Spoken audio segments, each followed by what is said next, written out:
Hello.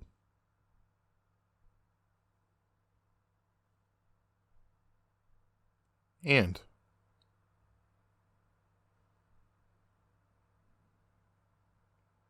welcome.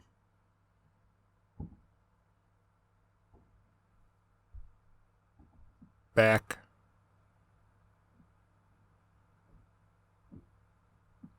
to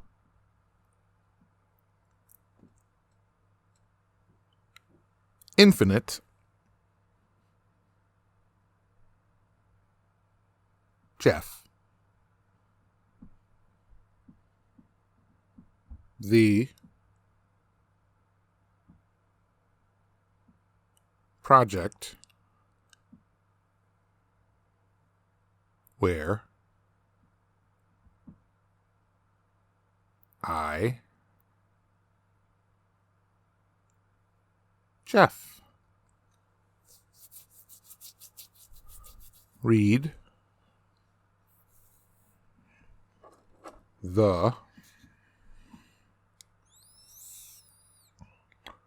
book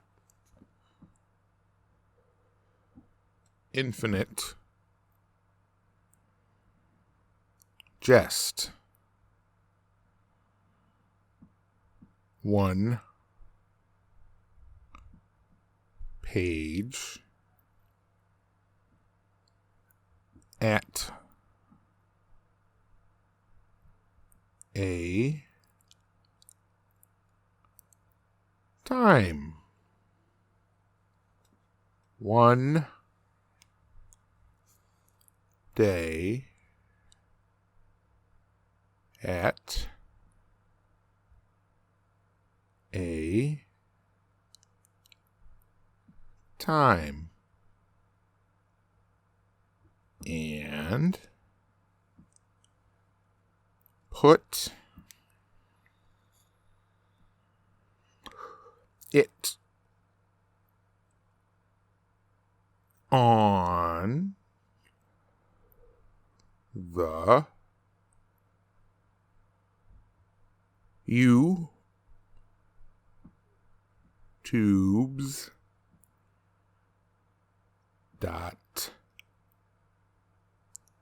.gov. This is page 339. Here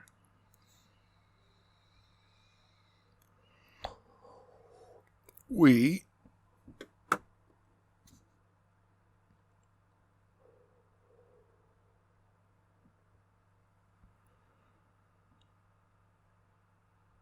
go. Authority. Axford observes Trolsch, who relays this fact into his headset. Hal moves his mouth around to try and gather up spit in a mouth that's gotten rather dry, which, when you have a plug of Kodiak in, is not very pleasant.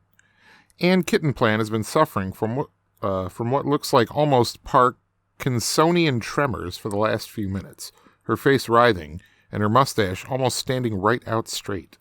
Lamont Chu repeats his claim that there's no way players, even with strategic functions, can ever be legit target areas if no INDIR/SUFDIR values have been entered for them in NSTAT's tally function. Pemulus orders Chu not to distract Otis Lord from the incredibly potent and lethal ground Lord's letting Ingersoll lead them onto. He says none of them have ever seen the true meaning of the word crisis yet. Ingersoll calls over to Pemulus that his emeritus veto power is only over Lord's calculation, not over today's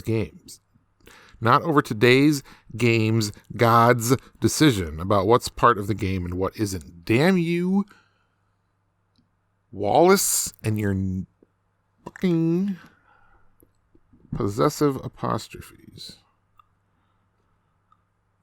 Pemulus invites Ingersoll to do something anatomically impossible.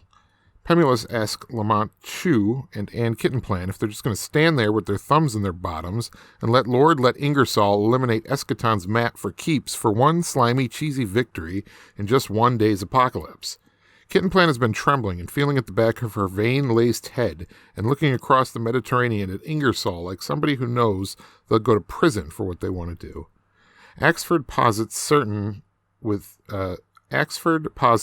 very unlikely physical conditions under which what Pemulus told Ingersoll to do himself wouldn't be totally impossible. Hal spits thickly and gathers and tries to spit again, watching. Trolsch broadcasts the fact that there's always a queer, vague, vitaminish stink about Mary Esther Thodes that he can never quite place. There's the sudden tripartite thwump of 3 Empire Waste displacement vehicles being propelled above the cloud cover to points far north. Hal identifies Thode's ambient odor as the stink of thiamine, which for reasons best known to Thode she takes a lot of, and Trolsch broadcasts the datum and refers to Hal as a close source, which strikes Hal as odd and somehow off in a way he can't quite name.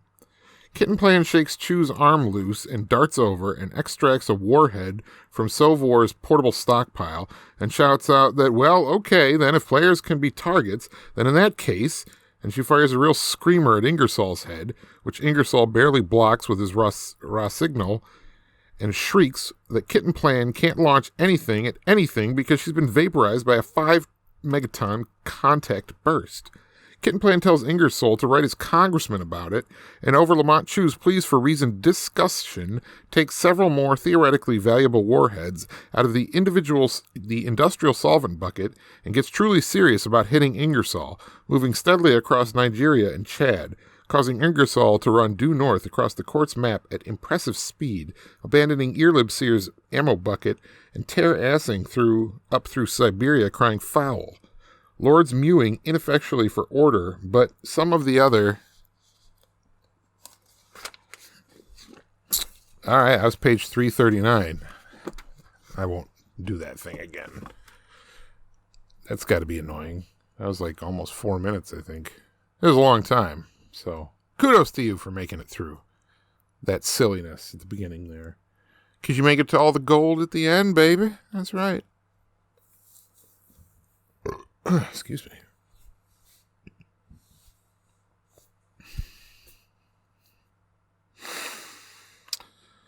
Yep. Okay. So,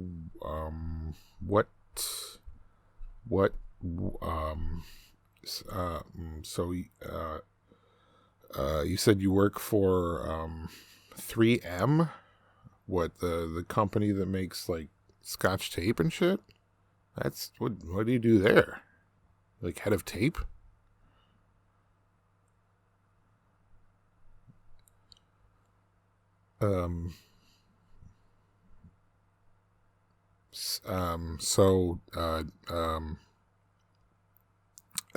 Before the, pandemic started, did you go to like any concerts or anything? Did you go to anything like that?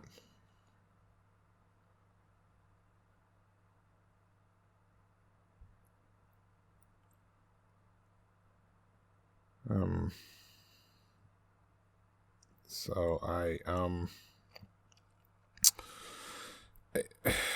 don't know. I got rid of all. See, I don't have cable really, and I don't really want to pay for any streaming services. So I mainly watch stuff on YouTube. I mean, what do you do? Which streaming services do you subscribe to, and why?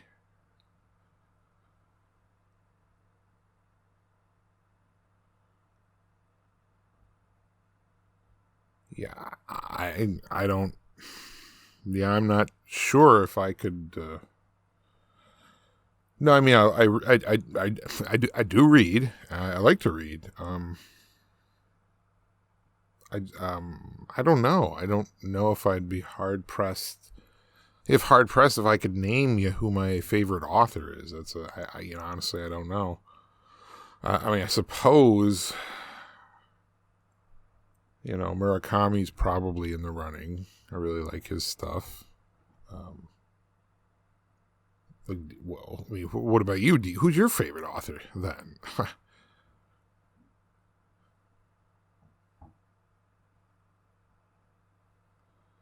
No, I don't really have any food allergies. I am kind of picky though. Like for instance, I don't like stuff that's like super vinegary or, um, anything that's got kind of an acidic tang to it, like sour cream, mayonnaise. It's just not a fan, not a fan. So I mean, what about you? What do you just like everything, or is there anything you got an aversion to, or do you have any food allergies?